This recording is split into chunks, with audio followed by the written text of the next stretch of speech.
देहरादून से इस वक्त की बड़ी खबर, बड़ी जानकारी सामने आ रही है, जहां देहरादून को केंद्र सरकार ने बड़ी सौगात दी है। बताना चाहेंगे कि झाझरा आशारोड़ी लिंक रोड के लिए बजट को मंजूरी मिल चुकी है केंद्र सरकार की तरफ से और 715.9 करोड़ की धनराशि को मंजूरी दी गई है केंद्र सरकार की तरफ से। सीएम धामी ने केंद्र सरकार का आभार भी व्यक्त किया है। तो देहरादून को ट्रैफिक की समस्या से निजात देने के लिए इस बड़े बजट को मंजूरी केंद्र सरकार की तरफ से मिल चुकी है और बताना चाहेंगे कि 715.97 करोड़ रुपए की धनराशि को मंजूरी दी गई है। सीएम धामी ने केंद्र सरकार का आभार भी व्यक्त किया है। तो देहरादून को ट्रैफिक की समस्या से निजात मिलता हुआ भी नजर आएगा। आपको बता दें कि देहरादून को केंद्र सरकार ने ये बड़ी सौगात दी है। झाझरा आशा रोड़ी लिंक रोड के लिए बजट को मंजूरी मिल चुकी है। 715.97 करोड़ की धनराशि को मंजूरी दी गई है और इस सड़क के बनने के बाद लोगों को ट्रैफिक की समस्या से दो चार नहीं होना पड़ेगा। ट्रैफिक की समस्या से निजात मिलती हुई नजर आएगी और देहरादून को केंद्र सरकार की तरफ से ये बड़ी सौगात। झाझरा आशा रोड़ी लिंक रोड के लिए बजट मंजूर हो चुका है। 715.97 करोड़ की धनराशि को मंजूर किया गया है केंद्र सरकार की तरफ से और इसको लेकर सीएम धामी ने केंद्र सरकार का आभार भी व्यक्त किया, आभार जताया और देहरादून को ट्रैफिक की समस्या से निजात मिलेगा इस सड़क बनने बाद। इस सड़क के बनने के बाद लोगों को ट्रैफिक का सामना बहुत हद तक नहीं करना पड़ेगा और फिलहाल इस सड़क की बजट धनराशि को केंद्र सरकार ने स्वीकार कर लिया है, मंजूरी दे दी है और देहरादून को अब ट्रैफिक की समस्या से जल्द ही निजात मिलता हुआ नजर आ सकता है। और इसी बड़ी खबर पर अधिक जानकारी के लिए हमारे साथ हमारे सहयोगी ज्ञानेंद्र तिवारी जुड़ चुके हैं। तो ज्ञानेंद्र, देहरादून को ये केंद्र सरकार की तरफ से बड़ा तोहफा मिलता हुआ नजर आया है, जहां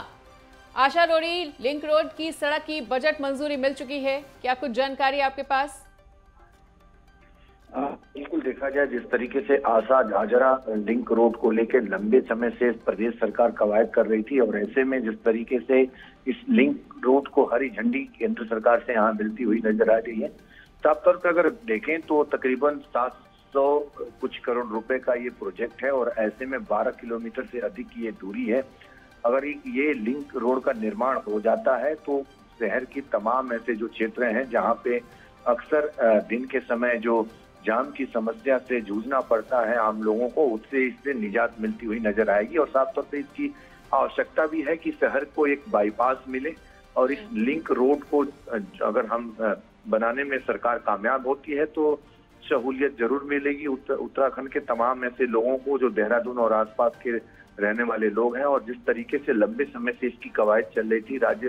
सरकार की तरफ से इसका जो प्रोजेक्ट है वो तैयार किया गया था और कहीं ना कहीं केंद्र के लिए इसको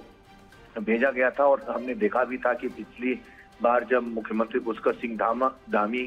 केंद्र पहुंचे हुए थे और केंद्रीय सड़क परिवहन मंत्री नितिन गडकरी से उनकी मुलाकात रही थी, तो ऐसे में उन्होंने इस रोड को लेके कहीं ना कहीं उनसे चर्चा की थी और ये मांग की थी कि इस लिंक रोड के निर्माण को लेके सरकार कदम उठाए, केंद्र सरकार इसको हरी झंडी दे और ऐसा होता हुआ नजर भी आ रहा है। और ऐसे में जिस तरीके से इस लिंक रोड को लेके हरी झंडी मिली है,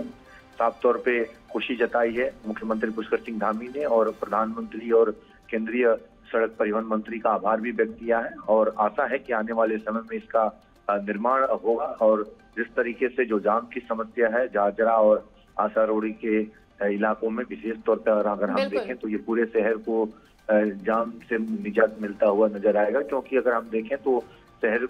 को तमाम ऐसी शहर के आसपास के इलाकों में जो जाम की वजह से समस्याएं होती हैं उनसे निजात मिलेगा, क्योंकि शहर के बाहर जाने वाले जो यातायात हैं वो सीधे लिंक रोड यानी कि बाईपास के होते हुए